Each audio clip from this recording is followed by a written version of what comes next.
Good morning, ladies and gentlemen. Welcome to my channel. We are in the second part of discussing core values. Okay.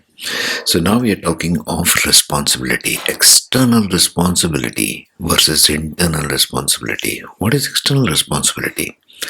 That which the self holds responsible to in the external world, which is all about Saturn in your natal chart, isn't it? That's what you will work, that's what you will perform, that's what your responsibilities are. Saturn is responsibility, structure, discipline, slow and steady progress through life. That is Saturn, that is external responsibility.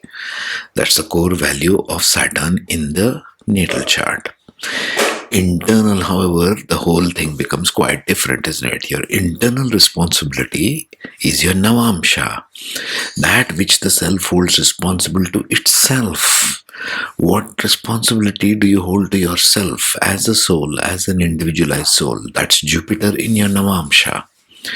So essentially, we are saying, psychologically speaking, we are saying we are trying to match the Jupiter in your Navamsha and how it works through the lens of Mr. Saturn in your natal chart. Because that's what it will show up as. Are they aligned? Are they in conflict? Let us see some basic principles and let us see some examples also in this particular podcast. So on your screen right now, you can see the Excel worksheet. I shall leave a link directly on my Google Drive to this. You can download this and work it yourself. This can also be a self-help. This can also be an investigation if you're a mainstream counselor, psychologist, etc. So this Excel worksheet basically is taken off a good source, reliable source on the internet. These column, the central column you see over here, core values, are a set of 100 value systems if you scroll through, which will give you what it is you're looking for, what resounds with you the most. Okay. So there are totally 100 of them, right from A to Z in alphabetical order, which says, what is it we are trying to measure? We are trying to measure 100 parameters. So kind of go slow on this. I urge you not to rush through this whole thing. It's quite deep and it's quite revealing, you might say. Okay. So first is the core values which are listed over here. There are totally 100 core values we work for as humans. And the category of external, internal, you don't have to bother with these columns. Okay. This is all merged and matched and all that. See, external plus status gives external status and so on. So this is the way it is mapped. External and internal status, responsibility, action, cause, creation. And all you have to do is focus when you download this Excel sheet on this answers column. You have to rate each one on a scale of 1 to 10. I've just done a sample here. Be very careful how you rate yourself. Don't give full marks to everything. No, this is not a competition. Okay. This is for you to understand your core values. What makes sense to you? And it's a scale. It's not a black and white. It is not a yes and no answer. So 1 to 10 we have evaluated. Colors will change by themselves. Ignore all those other things. You have to focus only on giving yourself scale of 1 to 10 against each one of these core values where you stand. Suppose I say accountability matters to me a lot. That is 10 marks. Give yourself 0 generally wherever you find a no value attachment. That's the important thing. The instructions for use are here, which says give yourself 0 generously. If these values you do not normally consider for yourself, try and avoid scaling every value evenly. Okay? Because we want to get to the core. And all these things are calculated. These values and focus areas, everything is calculated. There are pie charts and so on. Okay.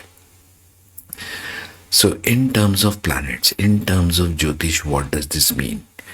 Your external world, external status is dominantly Sun in your natal chart. This pie chart is fully for your natal chart. External status being Sun, external responsibility being Saturn, external action being Mars, external cause being Rahu or the north node of the moon, external creation being Venus. And what are the descriptions here? See the listed ones. External status is that which the self gets from the outside world. Your status in the world, that's the sun in your natal. External responsibility, that which the self holds responsible to in the external world, that's Saturn. External action, that which the self takes action in the outside world, that's your Mars. External cause, that which is caused by external world to drive the self, that is your Rahu. Invariably I've seen in every chart. Your external creation, that which is created by the self in the external world, is Venus. Now Venus is the only thing common between external and internal creations. You create essentially Venus on this earth plane. So the internal status, that which the self gets from within, is Moon in your Navamsha. Internal parts, all of these planets shown, is only your Navamsha, by the way. Internal responsibility is your Jupiter, whatever you hold accountable. That which the self holds responsible to itself. It's a very highly internalized planet, Jupiter. Doesn't show in the external world. External world only sees your face. Internal world is your Jupiter. Internal action is shown by Mercury, your intellect, which is hidden. Jupiter, Mercury, quite hidden. That by virtue of which the self takes action in the outside world, caused from within. Ketu, once again, is a very internal point. Internal cause is Ketu. See where Ketu is placed in your Navamsha. That is what is driving yourself in the external world, which will become dominant after you cross the age of 30. Internal creation, that which is created as value. Remember second house Venus, I have spoken of Venus as your value system. Okay. So keep this background in mind. I shall keep these two introductory slides in every podcast. And the rest of it is a voiceover. Have patience, listen, understand, leave your comments if you find something else, if you're mainstream. If this appears on the LinkedIn newsletter and if it is cut short because the platform only allows me 15 minutes. Okay, I can't pack the whole thing in 15 minutes. I won't be doing any justice to it. Entire video is on YouTube. You can watch it on YouTube. Even the people listening on Apple and Spotify and other podcast channels.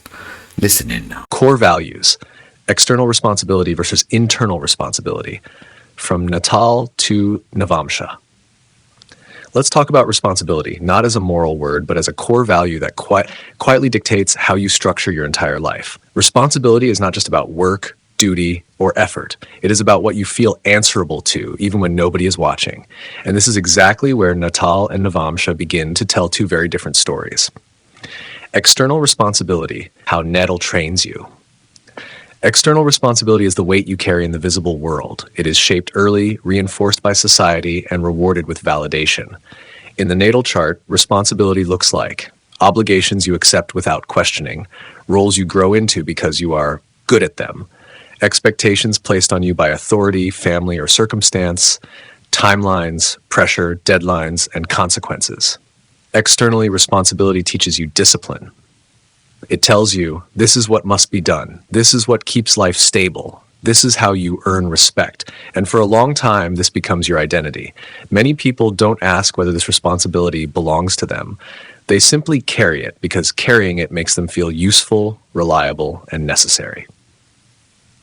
Internal responsibility, how Navamsha awakens you. Internal responsibility is different.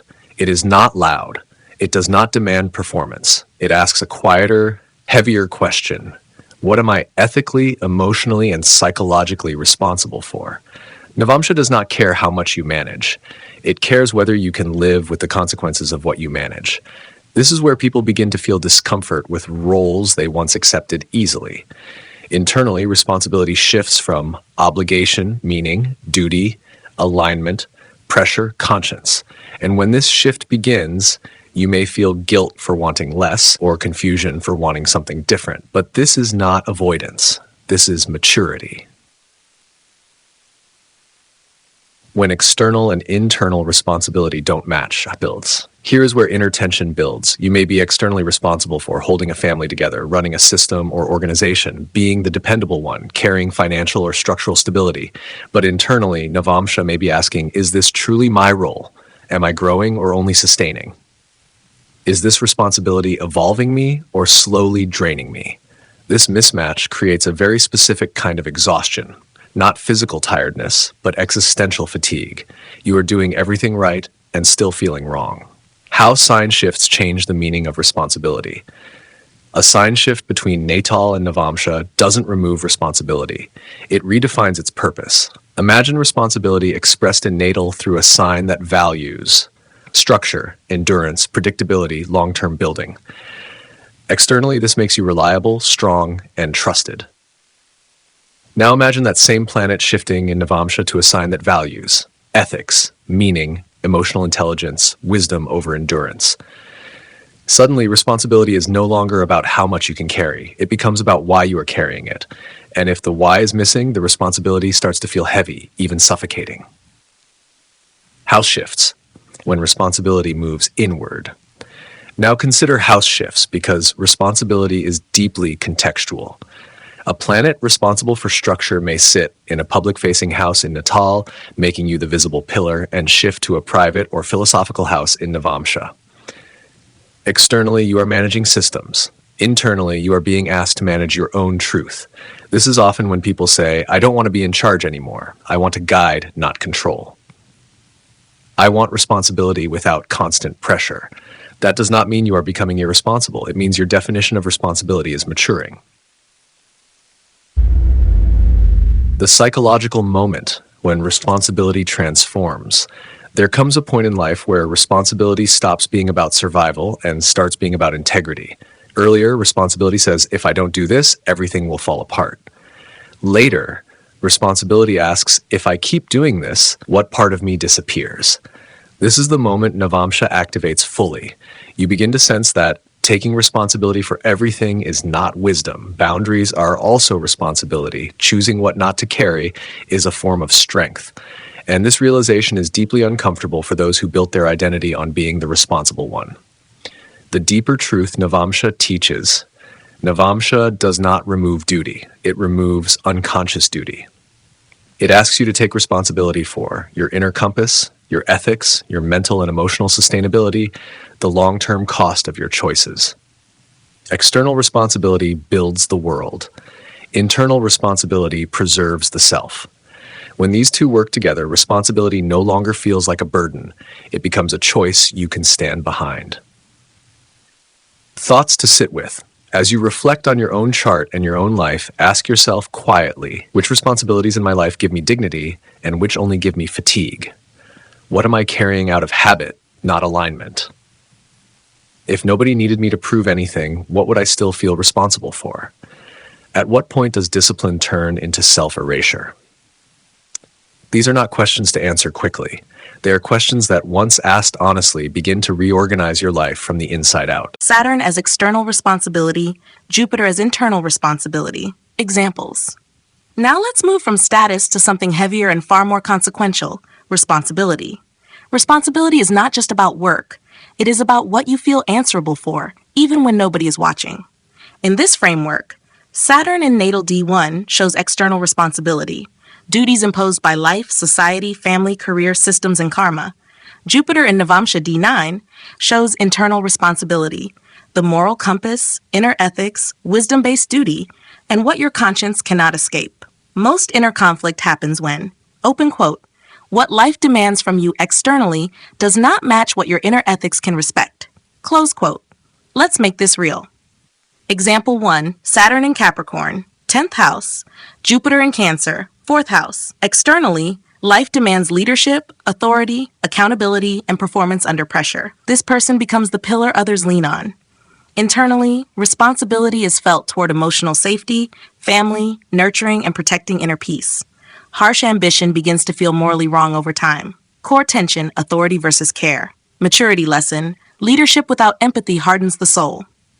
Example 2, Saturn in Virgo, 6th house, Jupiter in Pisces, 12th house. Externally, duty revolves around service, precision, fixing problems, and being useful. Life feels like endless correction and labor. Internally, responsibility lies in compassion, forgiveness, surrender, and spiritual service. Constant fixing creates moral fatigue. Core tension, correction versus compassion. Maturity lesson, not everything needs to be fixed to be healed. Example 3, Saturn in Aries, 1st house, Jupiter in Libra, 7th house. Externally, responsibility is self-imposed. I must do everything myself. Independence becomes a burden. Internally, ethics demand fairness, cooperation, and shared decision-making. Lone wolf survival starts feeling unjust. Core tension, self-reliance versus partnership. Maturity lesson, strength multiplies when shared. Example 4. Saturn in Cancer, 4th house, Jupiter in Sagittarius, 9th house. Externally, duty is emotional, carrying family burdens, ancestral weight, and unspoken responsibilities. Internally, responsibility is toward truth, higher learning, ethics, and guiding principles. Emotional obligation conflicts with philosophical freedom. Core tension, loyalty versus truth. Maturity lesson, honoring truth is also a form of care. Example 5, Saturn in Libra, 7th house, Jupiter in Capricorn, 10th house. Externally, responsibility is relational, maintaining harmony, fairness, marriage, and partnerships even at personal cost. Internally, ethics demand structure, achievement, and tangible results. Pleasing others begins to feel irresponsible toward one's own potential. Core tension, harmony versus ambition. Maturity lesson, fairness must include the self. Example 6, Saturn in Scorpio, 8th house, Jupiter in Taurus, 2nd house. Externally, responsibility involves crisis, survival, secrets, and emotional intensity. Life demands resilience. Internally, responsibility centers on stability, values, sustenance, and self-worth. Constant intensity erodes inner security. Core tension, survival versus stability. Maturity lesson, peace is not laziness, it is wisdom. Example 7, Saturn in Gemini, 3rd house, Jupiter in Virgo, 6th house. Externally, duty involves communication, multitasking, paperwork, and mental busyness. Life feels scattered. Internally, responsibility demands precision, service, and meaningful contribution. Noise without usefulness feels unethical. Core tension, activity versus purpose. Maturity lesson, responsibility is depth, not speed. Example 8, Saturn in Sagittarius, 9th house, Jupiter in Scorpio, 8th house. Externally, responsibility involves beliefs, institutions, teaching, and moral authority. Internally, ethics are forged through transformation, loss, and psychological truth. Blind belief becomes morally unacceptable. Core tension, ideology versus lived truth. Maturity lesson, wisdom must survive crisis to be real. Example 9, Saturn in Aquarius, 11th house, Jupiter in Leo, 5th house. Externally, responsibility is towards society, causes, networks, and collective progress. Internally, responsibility is toward creativity, individuality, joy, and authentic self-expression. Core tension, collective duty versus personal truth. Maturity lesson, serving humanity should not erase the self. Example 10, Saturn in Pisces, 12th house, Jupiter in Aries, 1st house. Externally, responsibility feels vague, sacrificial, and draining, serving without recognition or clarity. Internally, ethics demand courage, self-direction, and ownership of one's life. Excessive sacrifice begins to feel immoral. Core tension, surrender versus selfhood. Maturity lesson, self-abandonment is not spirituality. 1. Saturn shows what life forces you to carry. Jupiter shows what your conscience agrees to carry. 2. Burnout happens when Saturn is obeyed but Jupiter is ignored. 3. External duty matures into internal ethics. What once felt compulsory must eventually feel meaningful. 4. True responsibility is alignment, not obligation. When duty violates inner wisdom, resentment grows. 5. Integrity is the real promotion. When Saturn and Jupiter align, responsibility feels purposeful, not punishing. When external responsibility, Saturn, and internal responsibility, Jupiter, support each other, duty transforms into dignity, and life stops feeling like a sentence and starts feeling like a calling.